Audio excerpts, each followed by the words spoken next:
Good evening. Good evening. We're going to go ahead and get this meeting started. It is 6:31. If everyone will rise for the Pledge of Allegiance, please.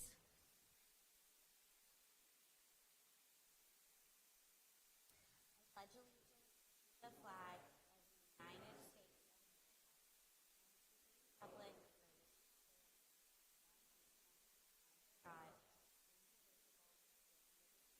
justice for all.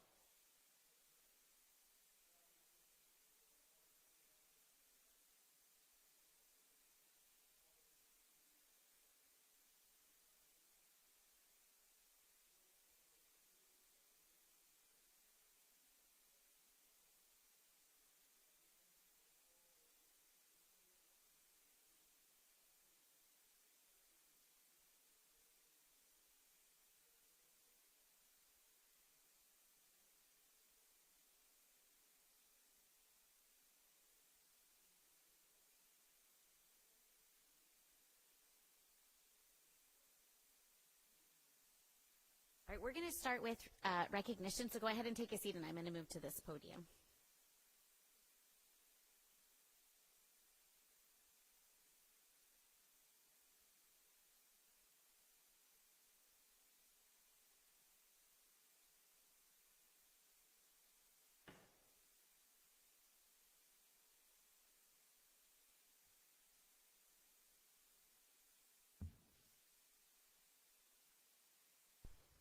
Good evening.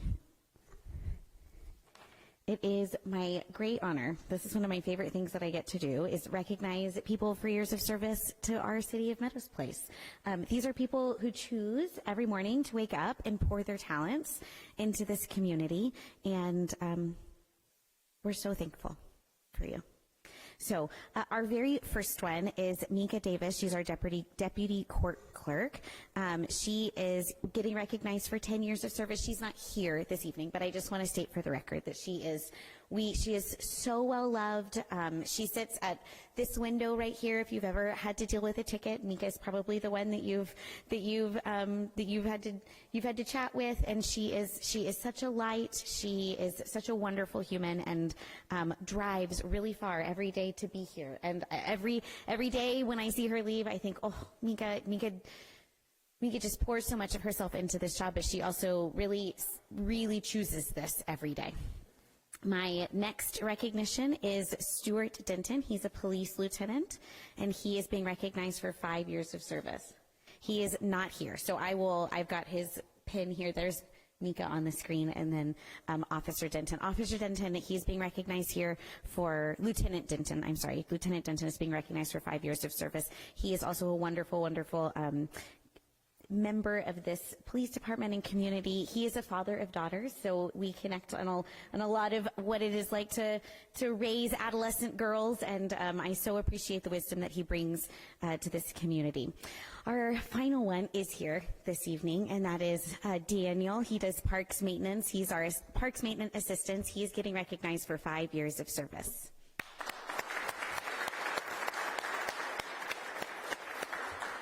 Come on out, Daniel. While he's standing here, are you taking a picture? Okay. Here. Oh, here, I'll give that to you, and then we'll shake. Hold on, stay here with me. Daniel, I don't know if you know Daniel very well. Daniel is a local community celebrity. He is always out there doing something at the park, and when I got to do pre-K recess duty every day, he was so accommodating. If he had the tractor out, he would bring it around the bend, or if he was doing something cool with a piece of equipment, we would say Daniel and wave, and the kids just thoroughly enjoyed watching him just do what he does every day, and he was always so kind and accommodating to our little guys at school. So I so appreciate what you do. I see what you do every day with my own eyes, but I really appreciate your kindness with the little guys in our community. So thank you so much, Daniel.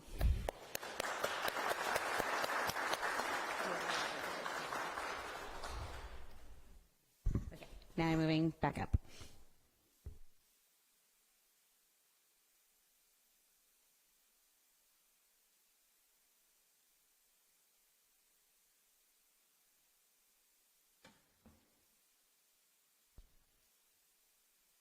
All right, that brings us to our next agenda item, which is reports. We're going to start with the police department. I'm going to welcome Chief Gary Stewart to the podium. Sorry, I moved it all around. That's all right. Thank you, Mayor. Thank you, Council. 1 second, let me shift through. So as always, we'll begin tonight's report with a number of accidents. Reportable for March was 11, 3 arrests, calls for service 2,177, number of reports 43. Traffic was 401 with charges of 625. One city ordinance citation issue. Warnings were 231 with 265 charges. Warnings for city ordinance 9. Total activity count 3,766. Assaults with 1 BMV, 0 burglary of business, 0 burglary of residence. 10 of the course that I just mentioned on the city ordinance. I'll give you the breakdown in one moment. 1 criminal mischief, 1 fraud. Robberies were at 0. Totals business checks were and house checks, close patrol, school, and other, 2,969. Theft, we had 1, 0 UUMVs this month. TLC, 6, with 2 failing and 8 passing. On that, looking at the bottom corner there, you'll see the city ordinance violations were 6 for solicitor, 3 for junk vehicle at various locations, and 1 was issued a citation. The accidents were 8 that were reportable and 3 that were on private property not reportable. We also worked 3 traffic hotspots based on complaints, and there were 4 citations issued out of that. Moving on to the flock safety on page 7, or excuse me, page 3. Flock alerts were 83, 12 for stolen vehicle alerts, 27 sex offender, but those are 12 repeat on the hits. Stolen plate, 25, 11 repeat. Gang activity 3, 0 missing person, 1 warrant, 4 on protective orders, 0 for other agency hot list, and 11 for violent persons. There was nothing really to note with the flock instance accounts. As you notice, those are going down as people realize they're getting caught as they come through, which is what they were there for. On the arrests, you can see the list of arrests. The DWI failed to ID fugitive with other jurisdictional warrant, and again, another failure to ID fugitive. Notable information, we did have a DWI crash that caused property damage to the city's property. In that, did hit or impact near the fire hydrant, which has been hit before. Did roll the car, was 1 vehicle. During that evaluation, she showed signs of intoxication and refused SFSTs. We did a blood draw warrant, and she was taken to Fort Bend County. The second one is Officer Chan, who's here tonight, at a PC stop. And during that search, smelled marijuana, found a pistol in the vehicle. The driver was arrested for UCW and possession of marijuana. The notable part is that coming back out of Harris County, this appears this weapon was involved in a murder. On another case, this is one that comes back a little bit. Adult male family member exposed himself to a child. And in this one, the case we had filed a while back, and the DA's office finally issued the warrant, and he was arrested on 2/16. Additional notes are grant status. All have been approved. We have 2 remaining for collection for us to collect the money. We also have 2 full-time positions open at this time. Currently recruiting 1 out of the academy, but the academy doesn't end until June. So hopefully we'll at least be moving forward on that one. We have we're in a new training cycle, of course, and we're continuing to do a lot of relationships with our neighbors as we cross-train with them, especially Sugar Land here recently, who we've worked with quite a bit. And with that, that concludes my report. Thank you so much, Chief. Are there any questions?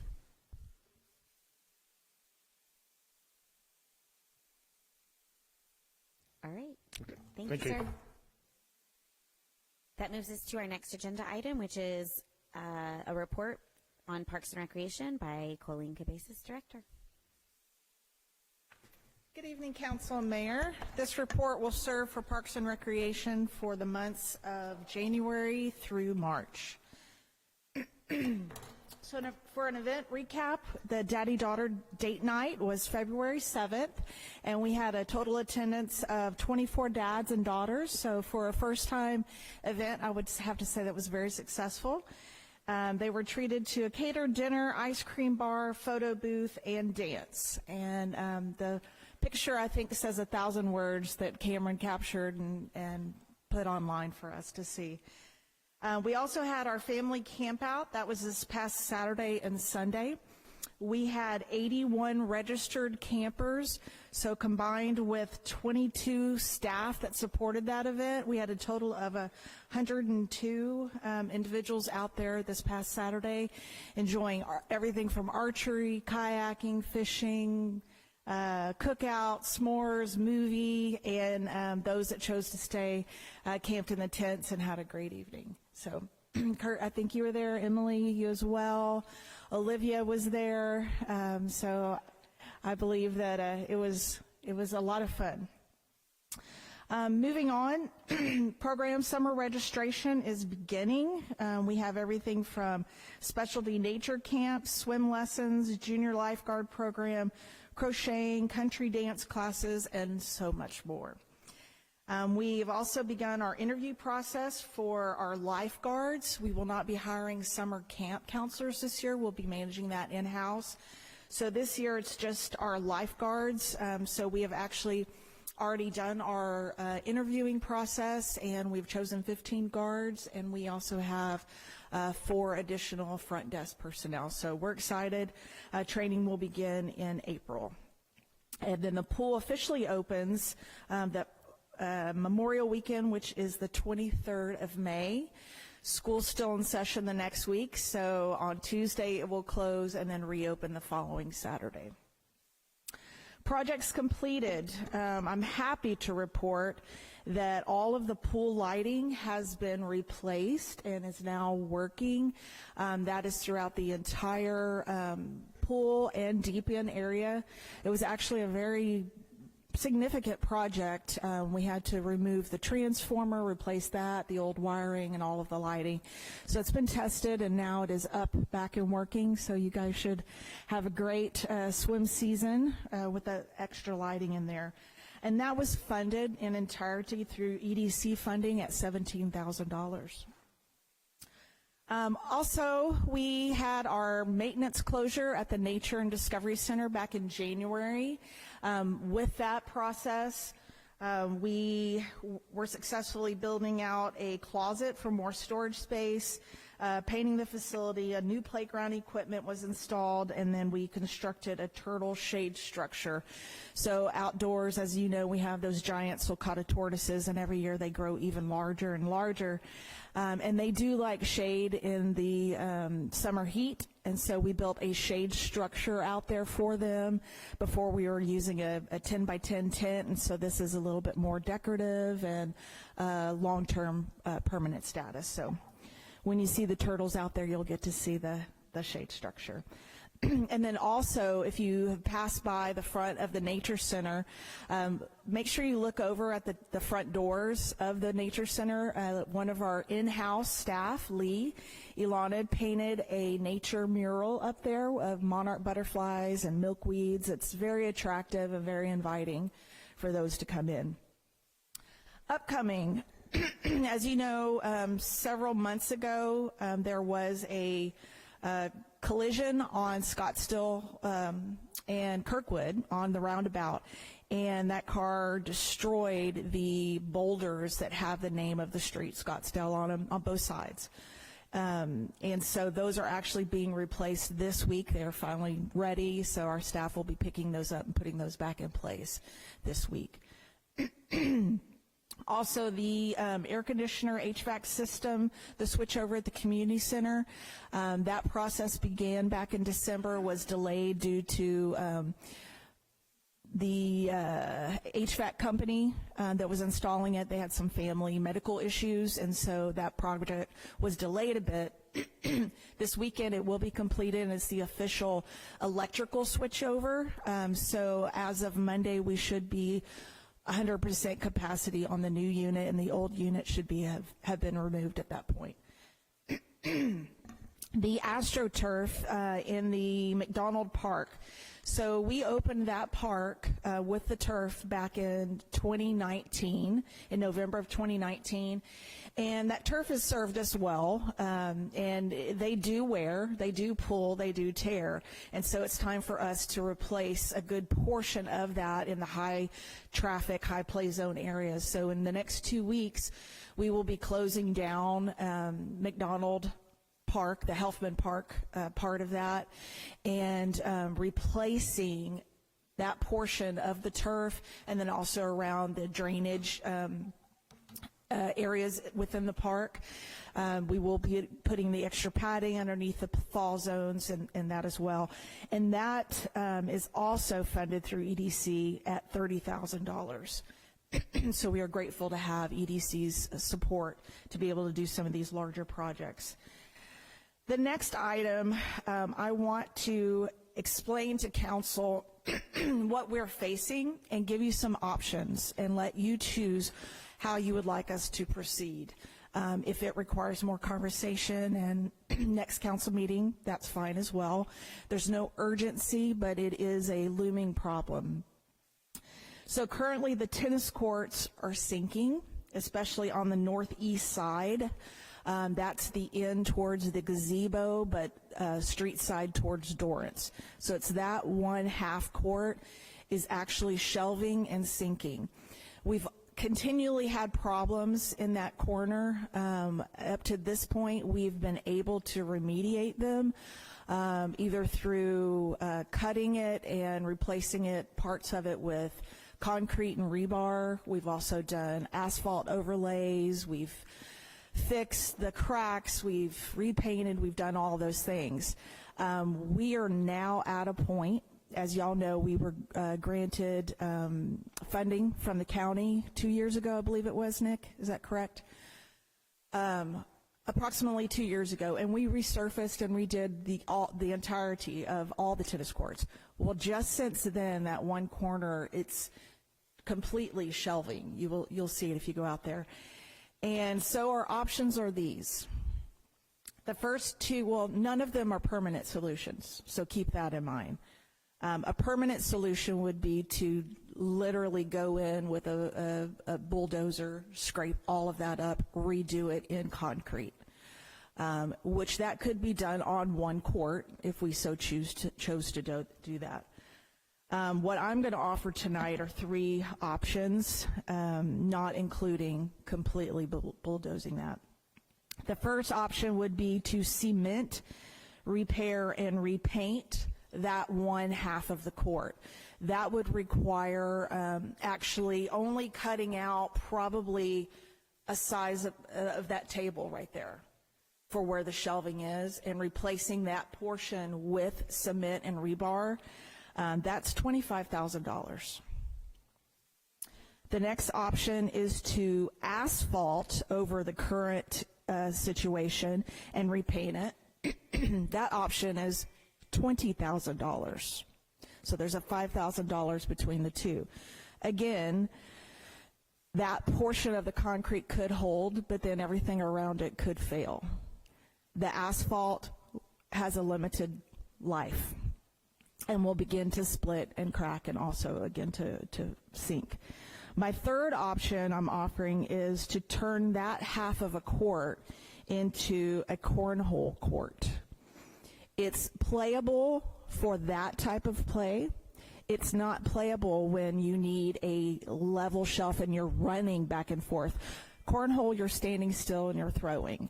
So it's playable in that instance. What that would require is we're looking at adding 4 cornholes, so that's 2 sets of cornholes, and those would be a cement structure. They're made of heavy cement, so it's not like someone would be able to come walk off with these cornholes.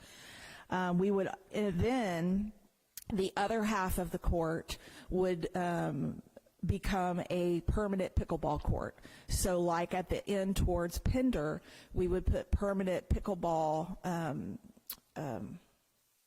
poles that hold the net, thank you, on that end. So now that whole tennis court, half would be cornhole, half would be a permanent pickleball. Then what we would do is where there was a temporary pickleball court, that would no longer be temporary, that would become a tennis court. So the tennis players currently have 2 full tennis courts.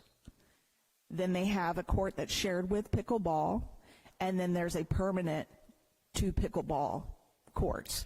So basically what we'll be going to is still 2 permanent tennis courts, 3 pickleball half courts, so that pickleball will lose 1 half court. Tennis will lose the option of either pickleball or tennis shared use space. And then we'll gain the cornhole. To do that, that's $8,000. So for all 3 of these options, we do have the funding through EDC to do them, but it's which is being a better steward of our funds. So I would like to let you guys decide on where to lead me with that, or if you want me to get numbers on what it would cost to bulldoze out that last court and redo the whole thing in concrete, I can get a price for that as well. I would like to see numbers on that as well. I mean, that may not be the what we choose to do, but I would like to see that, just looking at the future of what we want to do, what makes the most sense. I'd like to see that number. Okay. Definitely worth further discussion. So I don't think, I'm not ready to make a decision tonight, so something we should bring up again, please. So, and to be clear, so the first option is to cut a piece, size of that table roughly, redo with rebar and concrete. Correct. 25. Correct. And then to redo with just asphalt, 20. And we know how well asphalt works out for us. And then actually, hats off to you on the third option. I mean, really just kind of weighing all of our options and doing the best with what we have. We would turn that into cornhole with fixed structures as far as the cornhole, because that was my first question. 1 court for that, or 2, like 4? There would be 2 sets there. 2 sets. Yes. And then we would still have 2 tennis courts, full tennis courts? Correct. And then did you say 1.5 of the pickleball? So the pickleball takes up 1 full tennis court. Yes. So on each side of the net, you have a pickleball court. So we would still have, okay. So then on that cornhole court, the opposite side of that tennis net would be also become pickleball. Okay. Okay. Yeah, I do think it. We definitely more discussion, but I really appreciate you coming with so many options. Thank you. And you may not know this, is the concrete repair, is that just buying time? You mentioned that it may not be a permanent solution. Is it going to continue to sink in that corner? So what we have seen multiple times, because this is not the first time we have done a concrete repair, basically he'll come in, or the concrete company will come in, they'll cut wherever it is sinking, and they'll fill it. And then what happens over time is the rest of the court starts dividing like a canyon away from the concrete. So the concrete still holds, but the rest of the court, which is asphalt, starts breaking away, and it's all up and down now like this. The odd thing to me is that how quickly it sank this last time, because in 2016 we redid those courts, and it held up until about 2 years ago. Since 2 years till now, it has just quickly sunk. And so because of that, we're looking at a couple things. Well, first of all, mud jacking is not an option because it's asphalt. So that is not an option. The other thing that I'm trying to do to slow the process of it sinking is increase the irrigation time for those trees, because I believe it's soaking, they're just drinking all the water from underneath the slab there. But we've increased it from a 2-day irrigation to a 3-day, and from 15-minute intervals to 30-minute intervals at a time. As summer approaches, we'll probably even bump it up to 4 days a week. So that's, again, just to help slow the process, but ultimately, I don't know what the future will look like, because just since I've been here for the last 10 years, and Rick is being very quiet over there, and I appreciate that, because we do know how he feels about that. But he could tell you, I mean, I'm sure he's seen sinking concrete and shelving and things like that. So your guess is as good as mine as how long it's going to last.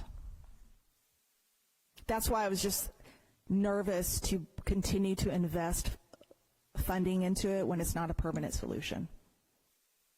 Yeah.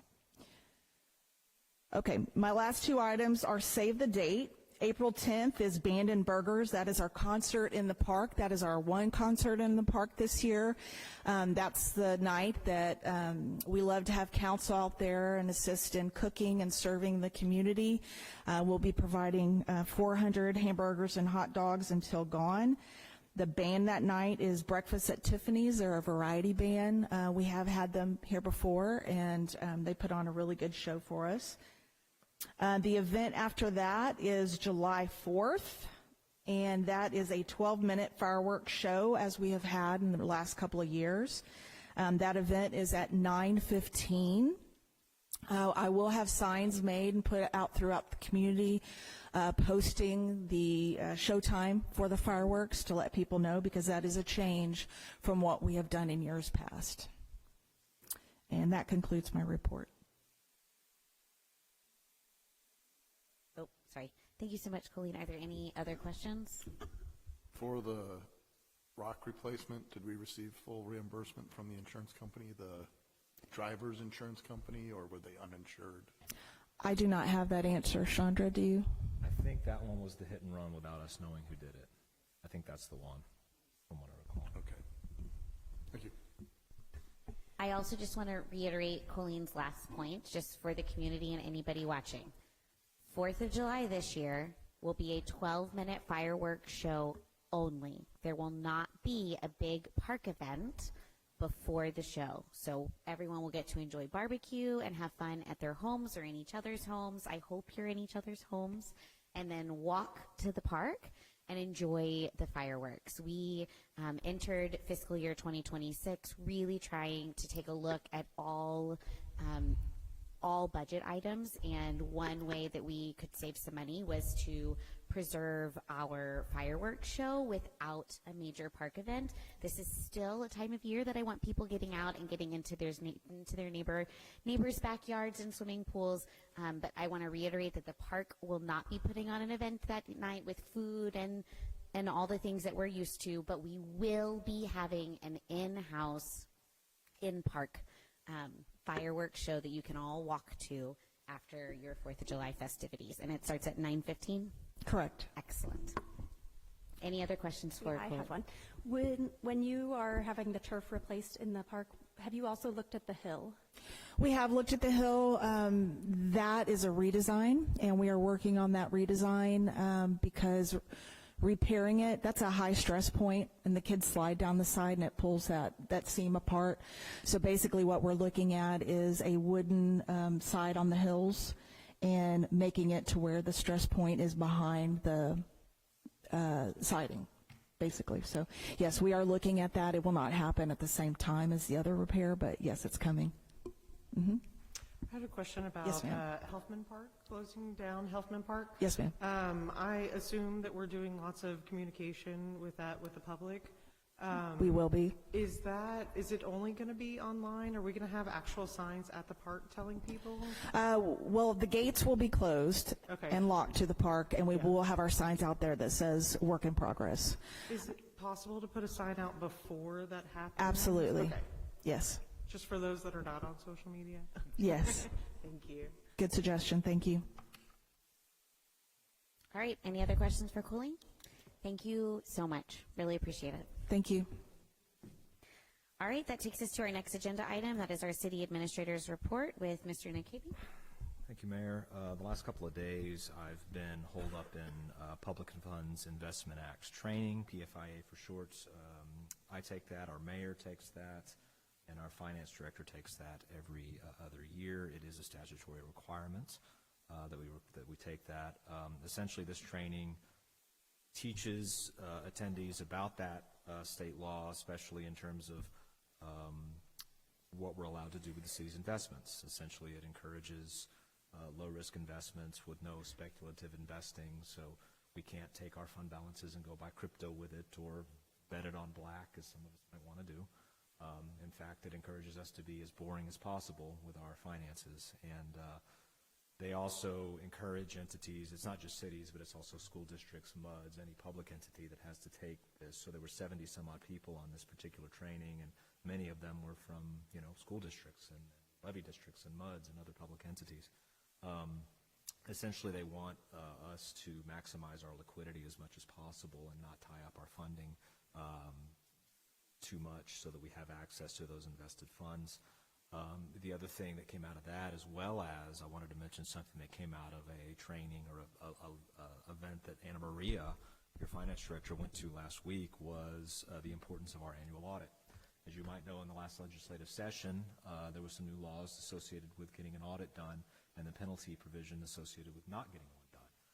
I'm proud to say that not only did our audit come back and looked very good with unqualified opinions, it also was done on time, in fact, earlier than it should have, or earlier than the deadline. And Anna Maria would tell you that in her interactions last week with other cities, we are in much better shape than many other surrounding communities and other communities that are still struggling to get their audit done or are trying to play catch-up. So I'm very proud of the way that we've taken care of our financial position.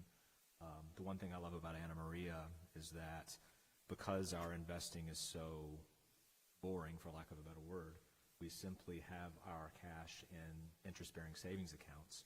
And so when what we try to do is we try and maximize the amount of cash we can have in those accounts. And in fact, our checking account, which is essentially where we write our checks from and do our EFTs and pay people, we try and keep that money as low as possible, to the point where very often Anna Maria and I are, she'll bring in a little bit of money here, a little bit of money there, just to make payroll, just to make this week's check run, in order to maximize the amount of cash we have in savings so we can maximize our interest return.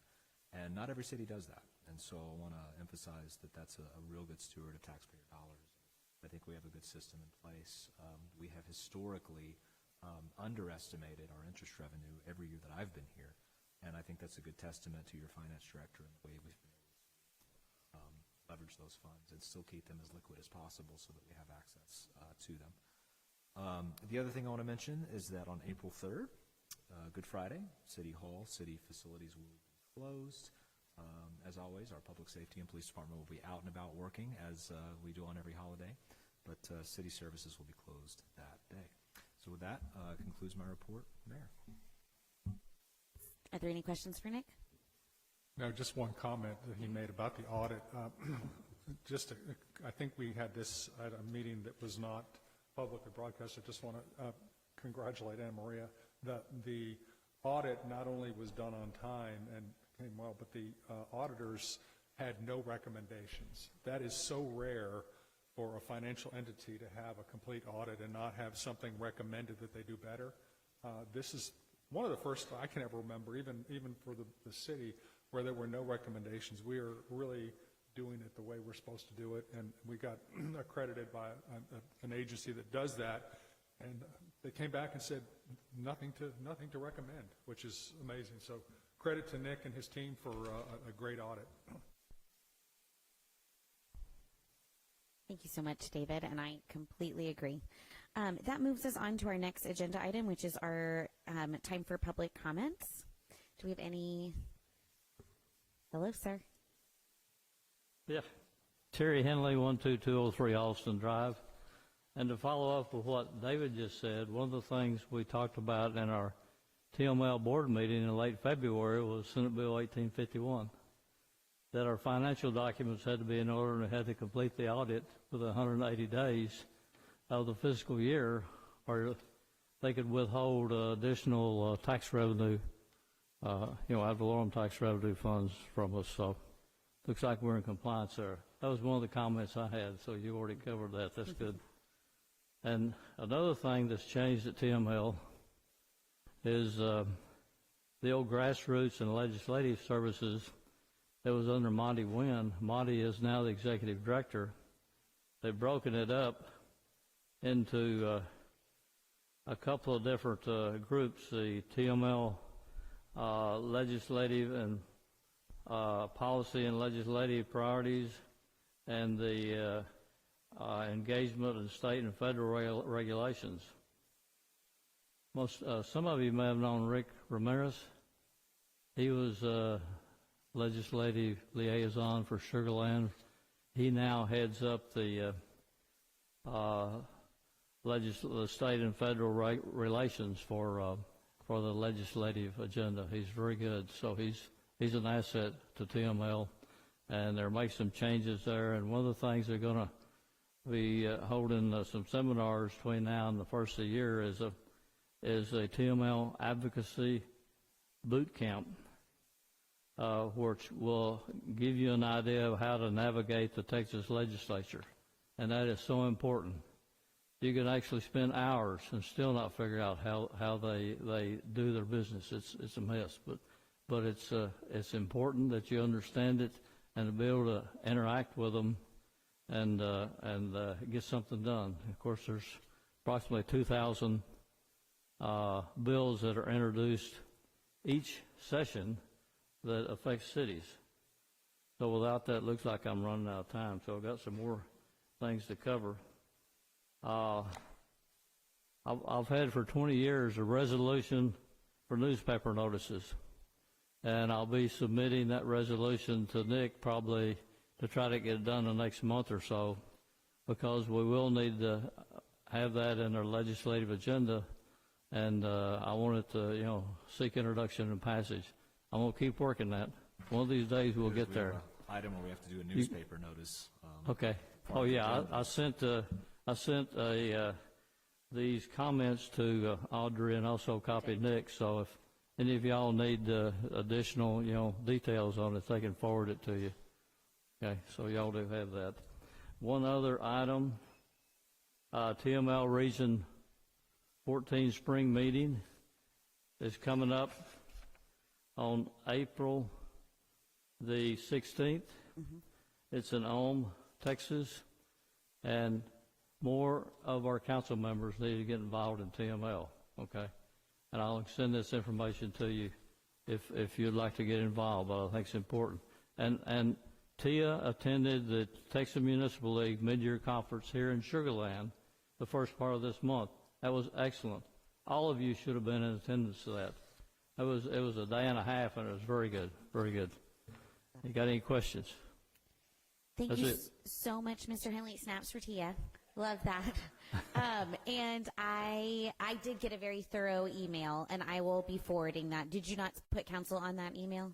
Did a what? The email that you sent me, did you put council on that email? No, I just sent it to you and copied Nick, so forward it to anybody. I will get that okay?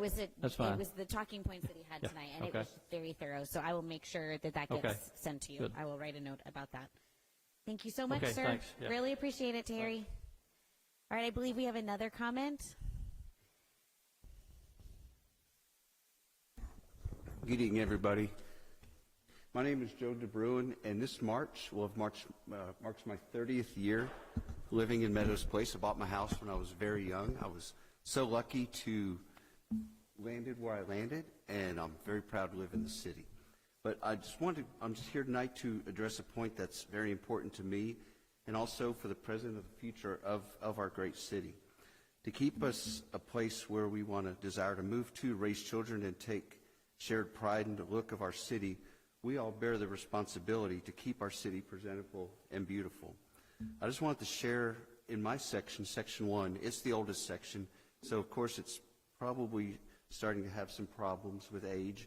There's some disrepair, neglected landscaping, some junk cars, flat tires, just homes with debris scattered everywhere. It's a general thing, but if you drive around, you can see for yourself. I mean, and these are issues that are probably pretty easily fixed, as smart as the city is and as clever as we can be to kind of positively put a good spin on sending a message out to our residents that Meadows Place is going to remain a beautiful, prosperous place to be.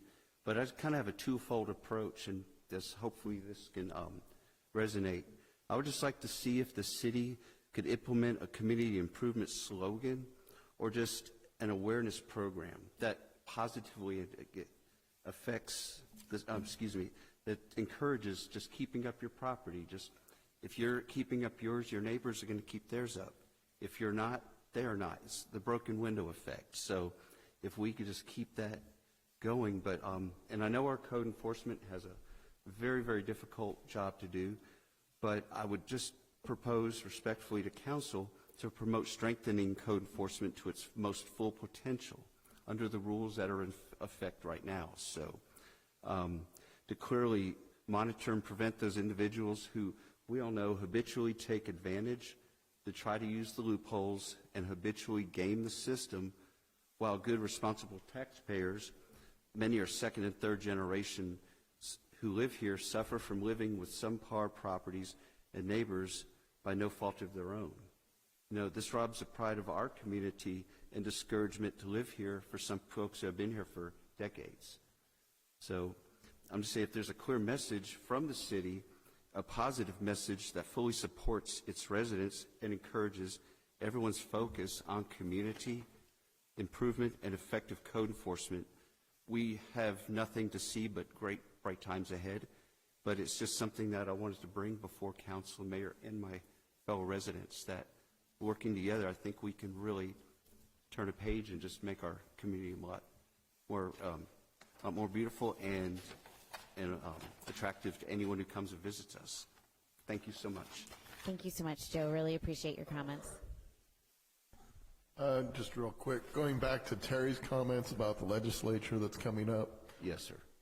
There will be 2,000 bills introduced about the city. It will not be to give us more power. It will be to take our powers away. Well.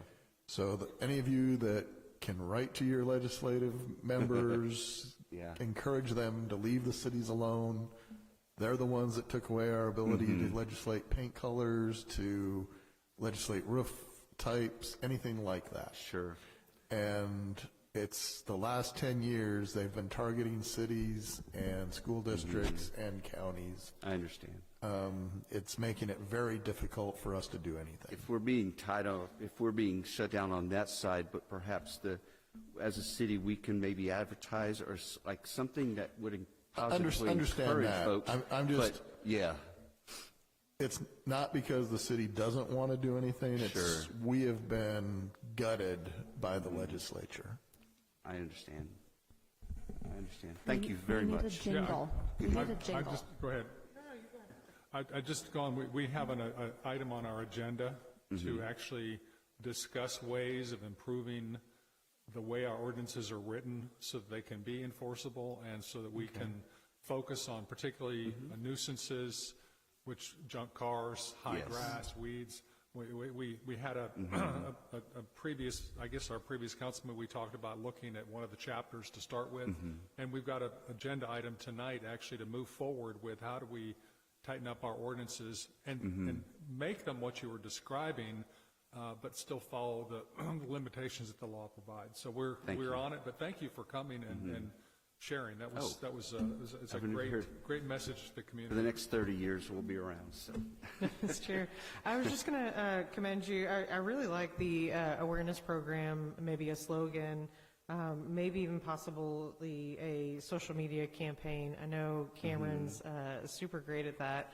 I know we've done the mailboxes in the past where we've spruced those up. You know, maybe we can do something, but I agree, our hands are a little tied on what we're doing, though we are trying to find other ways to do that. But separately, I think it goes back to the community that we are and really just pushing everybody to, be proud of where we live and take care of our, our properties. So I think it's a great idea. Well, thank you. Thanks, Joe. Have a great evening. Thank you so much. Are there any other public comments this evening? Come on up.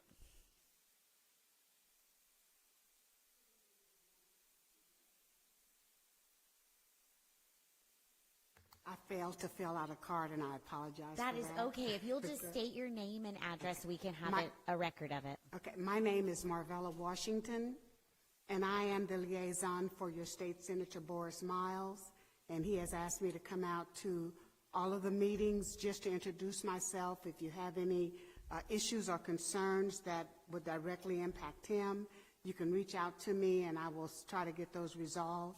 I do have business cards and I have brochures that I can leave for any of your questions as far as the state legislator, because he is in Austin. Excellent. Okay. Thank you so much for coming. Okay, thank you. Appreciate that. Yes. Any other public comments this evening? All right, that moves us to our next item on our agenda, which is mayor and council comments. And I'm going to pass it off to Mr. Sagley to talk about the Fort Bend Mobility Bond Project number 20211, Bikeway at Meadows Place, Stafford update, and then also additionally the Dorrance Lane reconstruction phase 3. The bikeway plans did get sent into Centerpoint again. We have already received comments that it's still not right, and so hopefully we can get that turned around quickly. Once again, they combined all three sets. Centerpoint has been adamant that the Stafford project is one set, our trail project is one set, and the parking lots are a third set. So they won't even look at it as a combined set, even though the survey was done in one piece. So apparently that information didn't get from our project manager to our surveyor, so we'll get that corrected. But we are getting closer. And then moving on to Dorrance, we've received a 30% plan set for review. They did have a couple questions. I provided a couple answers. I don't know if that got sent off today. But they did indicate that we will have to replace the storm sewer that goes into the drainage ditch. That is going to require removing that concrete that's there, rebuilding that slope because the existing pipe has been completely rusted out, and so the concrete behind it is compromised and it's been hollowed out. So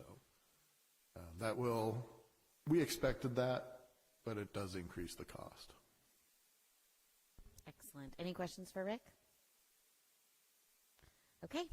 That moves us on to our regular agenda. We're going to start with item number 1, which is discussion and consideration regarding the stop sign replacement program.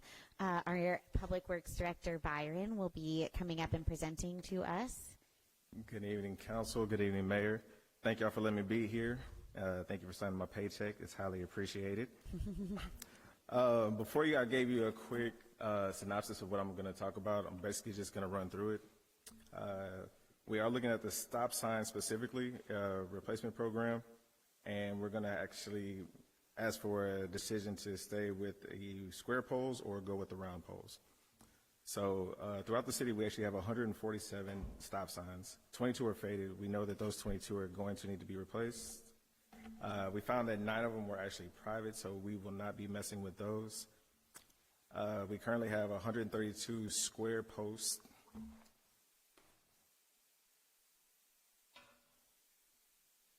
Which I brought with me today. We have these. We currently only have 6 round, and those are we have 5 that's along Dorrance, and we have 1 that's on Scottsdale. If you look at it, it says that each unit is approximately $76, which means it's the round pole and the assembly that goes in the ground. It does not include the concrete. So if you were to factor that in for 132, you're looking at approximately $10,000. And the issue we have with that, we have no inventory on these items. We actually put in these square posts not that long ago. I want to say we started that approximately 6 years ago. And each one of these starts at $98. They are a little bit more expensive, but I can see we do have an inventory. We actually have 11 posts. Not this size, but we have the 11 10-foot posts. We have 23 of these anchors that go into the ground. And then we have 4 of these larger anchors that you'll need for like higher volumes. We actually have small portable stop signs. So if you look at the picture on the back, Mine's on the back. Yours is on the second page. The bottom two pictures, those are already fitted for the square posts. Last year, the city invested over $5,000 in signage and other posts. So the decision tonight would be, if we were to switch over to the round post, you're looking at approximately $11,000, which would be the freight, well, I'm sorry, before the freight, the concrete, and for us to remove all of those is, with my two-man crew, it's going to take several months for us to complete that project. With the inventory that we have right now, if we just remove the round post, you're looking at $1,200, which is the cost of the stop signs, and we could complete that in a few months. One of the things we did look at was the height of the stop signs. I am only 5'10", and several of these stop signs are approximately eye level with me. So that's about, I want to say after my guys did their number, we're about 50% that are below 7 feet. It doesn't mean that they need to be replaced, they just need to be elevated. So still factoring in the $1,200 cost and a couple months with my two guys, it'll just be the changing out of 22 stop signs. We actually have 2 in inventory, and then raising the ones that are below 7 feet. Any questions? What grade stop signs are you quoting? Excuse me? What grade stop signs are they prismatic? Are they diamond grade? Or did you look at that? I did not look at that. I went back to the vendor in which we got our post from and went back with the same ones that they had. Okay. Get an information on what type. The prismatics are preferable. They will last. The reflectivity will last a lot longer, but they are more expensive. So let's just verify what we were quoted. Okay. And then, council, I'm going to recommend we stay with the square posts. Number one, it's easier to place. Number two, they are a lot more stable. And 3, your stop sign doesn't pivot in the wind. Well, it's a lot less expensive because of what we've already invested, so it seems like a no-brainer. Some people just like the round poles for the look. I agree. I think the round poles look better, but I also have something to present from my daughter, who is not here. She's playing in a softball game. Many tears were shed that she could not be here, but she has a proposal. And so this is for you. Each council member has one up here. So this is Lena Kaczynski's design. She would like a round pole that is a swirl of pink and purple, like a candy cane, with blue glitter. And if you look closely, you'll see a zoomed-in area here, zoomed in, with blue glitter. That's what it would look like. So, yes, that pole plus the pink and purple candy cane swirl. I believe I can make that happen. Okay, she will be very pleased. I don't overpromise because there will be more tears. Oh, no. The stodgy engineer is going to say that is not state and federal compliant. We're going to leave this one at his doorstep specifically. We will not put this one on the corner of Meadow Trail and Dorrance. Yeah, use one of the salvaged poles, and he can put it in his backyard. I appreciate that, Rick. I informed Lena that might be the case, but nonetheless, I wanted to present it tonight. If you happen to see the post today, a gentleman was arrested for trying to spray paint a crosswalk again back into the art he had done before, or art somebody had done before. FHWA has banned any type of political message or symbol within the public right-of-way.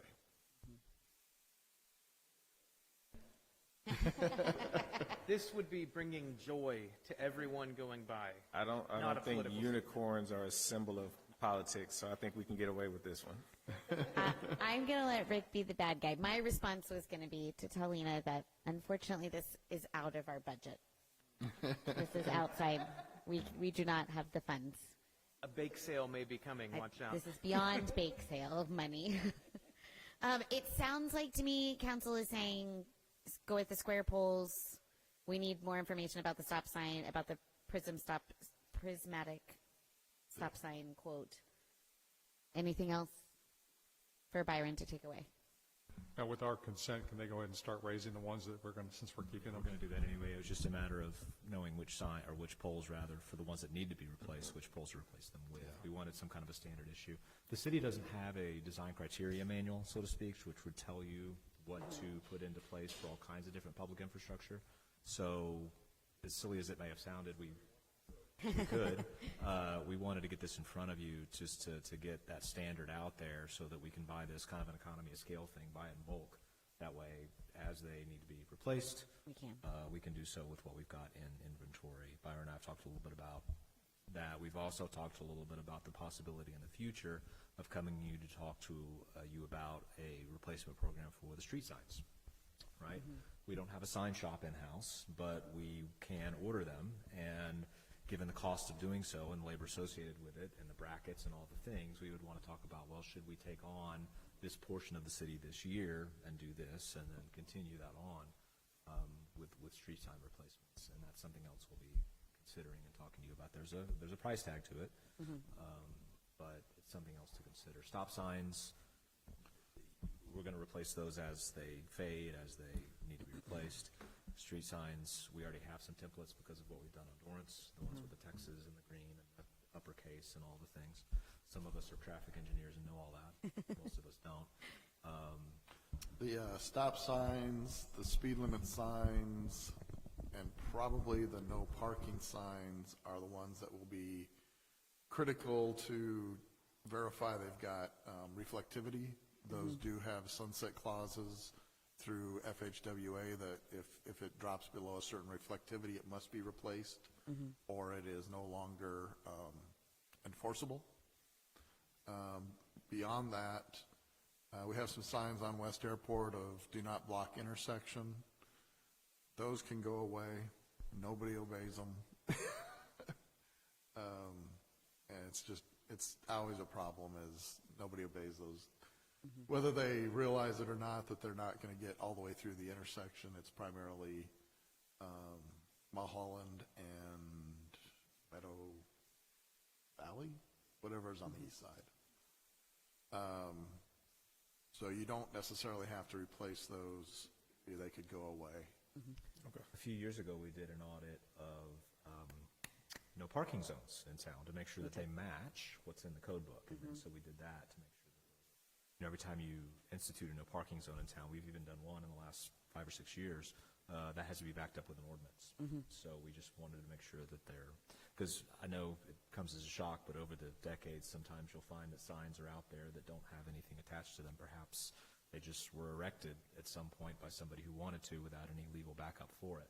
So we wanted to make sure that there's a legal backup for those, and we did that work a few years ago. But when it comes to replacing of signs, we just wanted to visit with you all about doing that. Not only that, but the poles themselves, which I know, again, sounds a little silly, but we just want to make sure that we put in the right ones, because it's better to do that than to hear from you after the fact that you wanted the round ones instead of the other ones, for example. Not that I have scar tissue. They do sell reflective tape that can be put on the pole to make the pole stand out a little bit more if we wanted to spend that money, but I'd say let's get the signs replaced first. That's the correct. And then work on whether we want to add reflective tape. I am going to need a motion and a vote, right? We don't? Not on this one? I think he has his direction. Are you good? Do you have any questions? I am good. I have no questions. I know that I'm going with square poles. Yeah. And This is raising his stop first signs. chance to visit with you guys at the podium, so just want to make sure that you... Big night. I know, I was kind of Big hoping night. you would. You want what? Please don't. Thank you. Thank you so much. That brings us to agenda item number 2, which is discussion and consideration of resolution number 2026-06, authorizing the mayor and police chief to submit a grant application for the mobile radio purchase to the Office of Governor, grant number 590121. This just authorizes Chief Stewart to submit a grant application to purchase grant application for the mobile radio purchase to the Office of the Governor. Were there any questions for Chief? We do these regularly. I have a motion and a second from David. All those in favor say aye. Aye. Any opposed? Motion carries. Moving on to agenda item number 3, discussion and consideration of resolution number 2026-07, allowing the mayor to declare surplus equipment and authorizing the sale or disposal thereof. This amendment will allow for the disposal. We're going to send it to auction. Of the 1998 Chevrolet step van received from the Texas 1033 DMRO program at no cost to the city. This vehicle is no longer operational, has been removed from the DMRO program registry, and it allows for proper disposal. It will also allow for the disposal going to auction of the 2010 Wells Cargo trailer purchased with the HGAC funds at no cost to the city. The trailer is no longer functional and has been removed from the HGAC grant program registry. Just a reminder, when things go to auction, we get the money, we get a portion of that, of the profit back to us. So this just allows us, a motion just allows us to do this. A question on that. Mm-hmm. Can I ask a question before the motion? Yep, absolutely. Okay. Wait, do we need the motion first? Okay, great. Who removes the logos and the striping? Is that our responsibility or the auction company? I actually don't know the answer to that question. Do you know, Chief?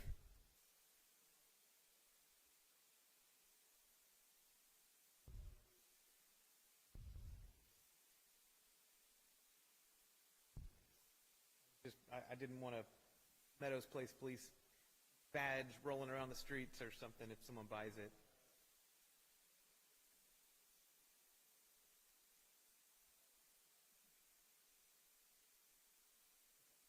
Thank you. Any other questions? All right, do I have a motion?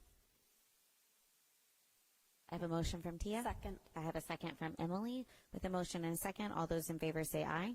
Aye. Any opposed? Motion carries. Moving on to agenda item number 4, discussion and consideration of ordinance number 2026-04, setting a date to call a joint public hearing before City Council and the Planning and Zoning Commission to be held and to receive public comments regarding Meadows Place Code of Ordinances, Chapter 153, Section 153.110, prohibited uses. Mayor, myself, City Council, and the attorney have expressed interest in reviewing Section 153.110 of the city's codebook. Planning and Zoning Commission is required to provide recommendations to City Council before any change can be made to the zoning ordinance. This item calls for a joint public hearing to consider doing so. I'll make a motion that we do that, and I also wanted to add and see if we can amend. Maybe I need to have somebody else do it and I can amend it, because I'd like us to look at past, since we're doing this and we're going to have P&Z involved, I'd like to go back. One of the reasons that we're doing this is that we can restrict certain businesses, we can't prohibit certain businesses. And so some of our ordinances are written in a way that we prohibit, and we need to look at changing them to be restricted, and that's going to require P&Z to do it. So in addition to the tattoo studio, I'd like to see if we can add to that some of the other areas that we want to restrict or that may be on the books that we're restricting, so that when we have this public hearing, P&Z can address issues that would deal with sexual-oriented business, with tobacco, smoke shops, vape shops, things that we really want to make sure we control access to the city of Meadows. And so for me, I'd like to see this expanded beyond just this one particular ordinance with Tattoo Studio. Well, I think in order to complete the motion, we need a date. We have to be, this has to be advertised, so are we looking in mid-April, late April? It's your choice. I mean, P&Z knows that the next regular council meeting is that fourth Tuesday in April, so that would be the date that we would notify. Is that enough time to advertise? Can we get it in the paper. Well, yeah, if we have the 30 days to put it in the paper, then, I mean, if we did it this week, then yes, it would be longer than 30 days to do it on the 28th. But what I'm mulling over is the other codes. This is specific to 153.110, which is the tattoo shops piercing that the city attorney wrote the memo on. If council wants to review other uses that are in the code book, that's going to be a little more invasive because you have, for example, 3 different commercial zoning categories, C1, T2, T3. You would need to identify all of those categories and then identify what uses are in those categories and then plug in that section of the code book to do a public hearing on those as well. And you got to remember that P&Z has to give a recommendation on what the change would be before council can vote.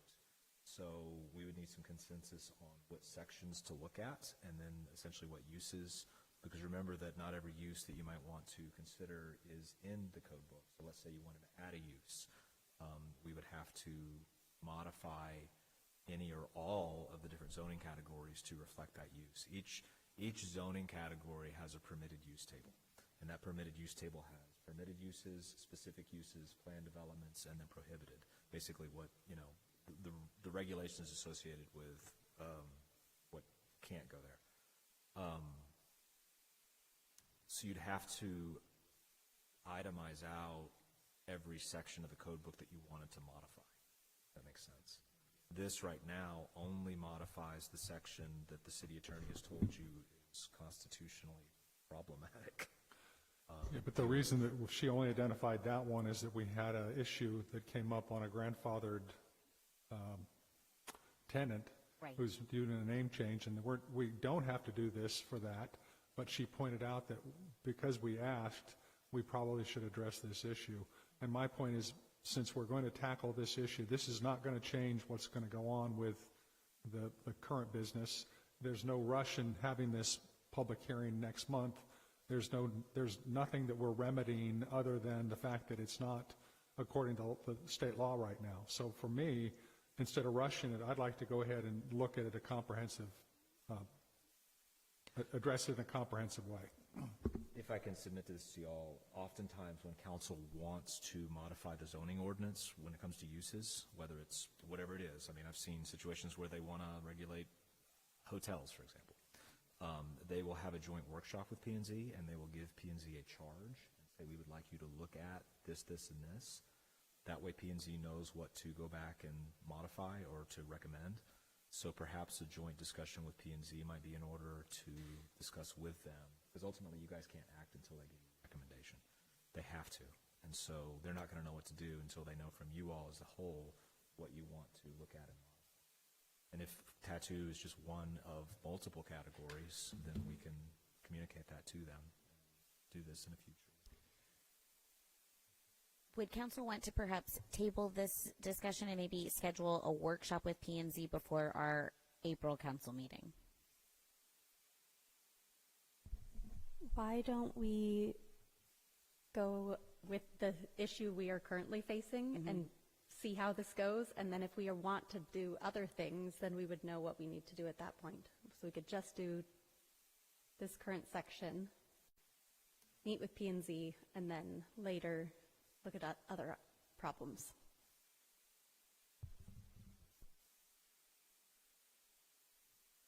Tackle this one. Yeah. So mine was to not have multiple of these. This is not an urgent issue. So for me, I'd rather meet with P&Z one time, cover the spectrum of what we want to have them do, and have them come back with Heather's blessing of here are things that you can change that would make your statutes and your zoning legal. So for me, I'm okay if we decide to move forward with this one, but I don't think this is going to help us get any better at the next one. I think with the fact that we're going to have a workshop with P&Z and can say, here's what we'd like you to look at, would save us at least 1 or 2 workshop meetings. And I'm all for more efficiency than more meetings. But it's going to take longer for them to go through all this, because that part will stretch it out, but we may be able to do it in one workshop instead of piecing it together over the next year. Yeah, this only modifies this one section of the ordinance. So if you, let's say, wanted to repeal it, then you would basically be back to where you were in 2010, which is a tattoo parlor, for example, is simply a retail use that could be in C1, C2, or C3. That's what happened in 2010, which allowed the existing tattoo parlor to be where it is, because you didn't have an ordinance that addressed it, so it was simply a retail use. If you, let's say, repealed this to be in compliance with the Constitution, Right. then it would regress into a general retail or business category that would be allowed by right in any zoning class. Or you could take 153.110 and fold it into the commercial zones as a specific use. They could do that. And then once you do your public hearing, you get the feedback, P&Z gives that recommendation, you agree with it, then we go back and draft the ordinance in kind, and then you approve the ordinance however you guys want to do it. But yes, it only addresses tattoo parlors at this time.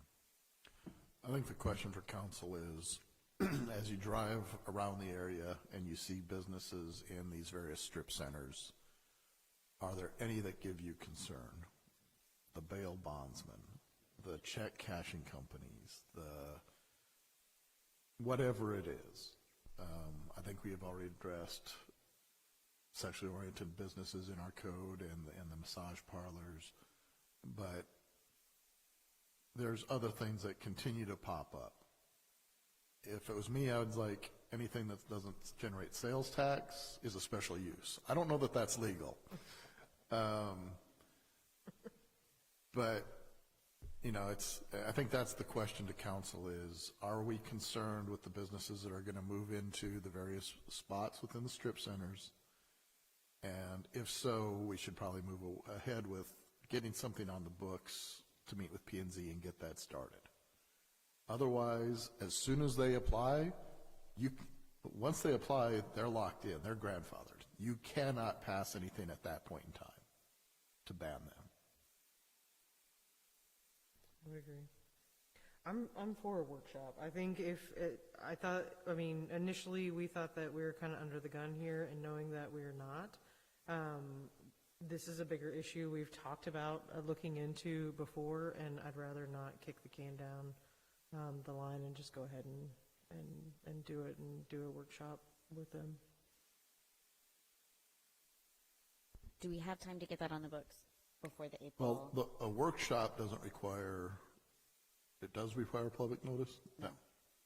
So if we go with a workshop instead of addressing this now, then we can do it next month without worry. Okay. Yeah. Are we using the Herald or who are we using for our paper? I think they only publish public notices on Monday or Tuesday. And I don't think if we have to wait till Monday to publish, we can't make it for the next meeting. Right.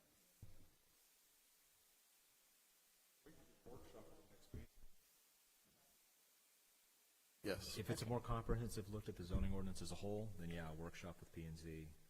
This is just reflecting what the city attorney has said needs to be fixed. But if you want to roll it into a bigger discussion, then yeah, we can workshop with P&Z. I'm ready. I'm willing to roll the dice that we're not going to get a constitutional challenge within the next 2 months.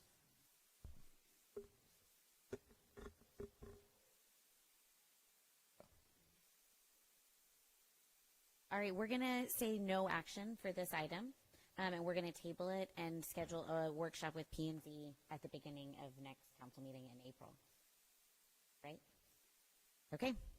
All right, moving on to agenda item number 5, discussion and consideration regarding setting a date for a council workshop to discuss the Code of Ordinances. Do we want to talk to P&Z first? Do we want to? I thought this was council's going to meet to decide which sections we wanted them to focus on. That's right. Yep. So we want to do that before our meeting. And so the question With was, P&Z. did you guys want to meet on a weeknight, on a Saturday?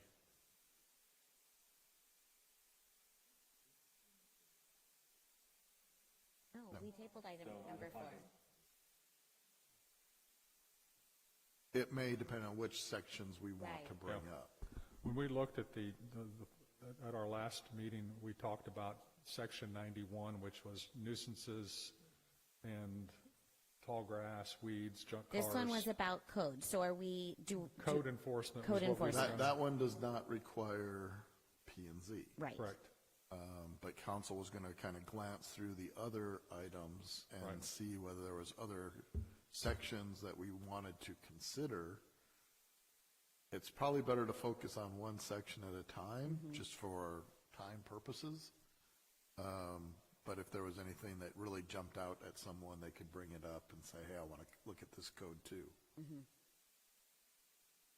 But once again, are we going to do it on a Saturday? Are we going to do it some evening? You guys are the ones with young kids.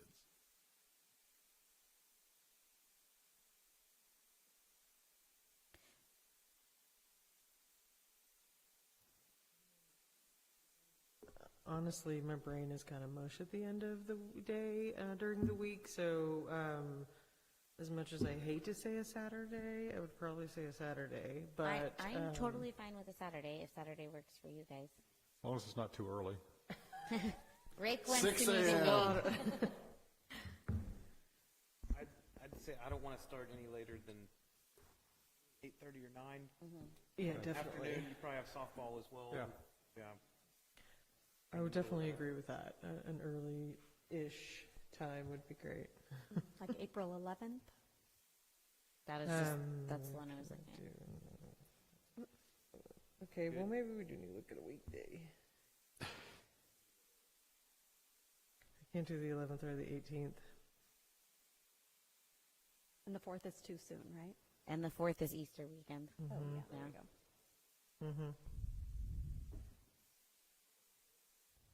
I could do the 25th, I can do the but 25th. I don't know if that'd be good. What about you, Kurt?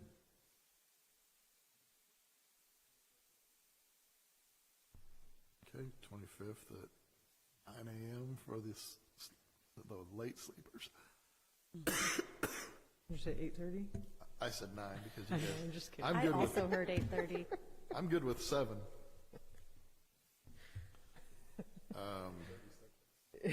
No good? It's good? Okay. And so, just everyone look through the codes. Is there any other sections you want to look at other than 91? And let staff know. We did talk about, we don't necessarily need staff there. Are we going to allow them to skip the day? We save a little comp time and we just take some notes and let them know what happened. Chandra, I think we need to, when did we open? Minor minutes on the discussion, and then when you close, right? That's all you really need for minutes, and we can run the tape recorder.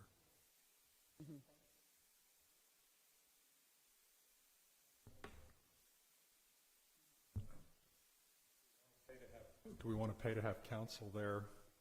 So if we have questions of how to make it, Not for this, Not I for don't this one, think. okay. I think this is us looking at which code sections we want them to look at, and then we send them our list and the direction we would like to go.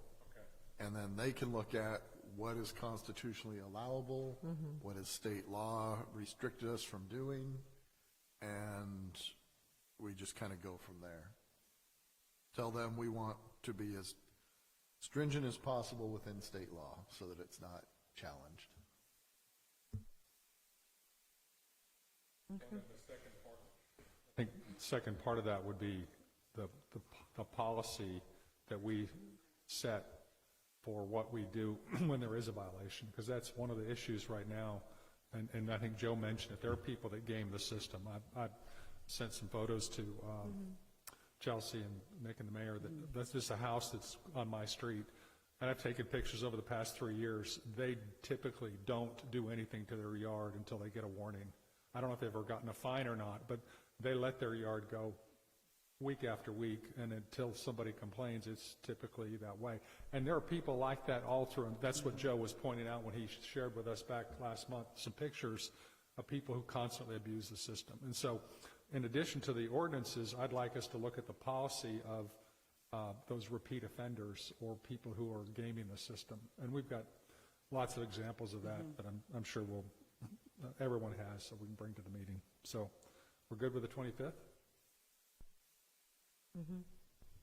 Do we need a motion? I'll make a motion to Emily schedule makes a motion. this workshop for April 25th at 9 a.m. Second from Kurt. With a motion and a second, all those in favor say aye. Aye. Any opposed? Motion carries. That moves us on to our consent agenda. We need to consider the approval of minutes held as follows: February 25th, 2026 Communications Workshop, February 24th, 2026 Regular City Council Meeting, March 9th, 2026 Special City Council Meeting. Move to approve. Motion and a second. All those in favor say aye. Aye. Any opposed? Motion carries. We forgot one important item. If staff's not going to be there, who's picking up the tacos? You, not it. And also, is that Being is it at EOC? I'm up early, I can swing by and get the I tacos. know, we're gonna have tacos. Do we need to set a place for the workshop? Because we didn't, normally we do them at the EOC. I was figuring it was EOC. I can pick them up. Tia's got the tacos. I got it. Excellent. Okay. All right. With no further business to discuss, this meeting is adjourned. Thank you so much. Thank you.